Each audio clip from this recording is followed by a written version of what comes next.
Samahan nyo kami tikman at tunghayan ang paggawa ng longganisa.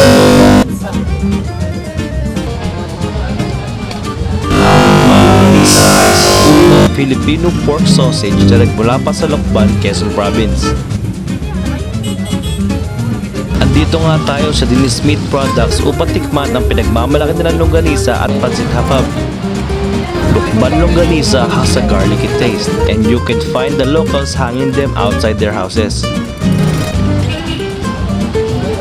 And also, they don't even use preservatives, they only use oregano, garlic, and atsuete. Tara na! Kain tayo! Malakainin yun! Nakakabaw!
decades. Yan, no? 20 years na. 20 years na gumagawa ng lukban longganisa. Ayan po yung nasa harap. Pakita natin.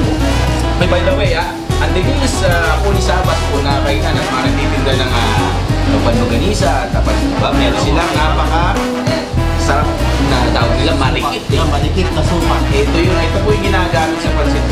Kaya ka na, kailangan lang. Okay, ito kanina pa ako ng yoga at sa lasa na wala mong nasuka. Muna.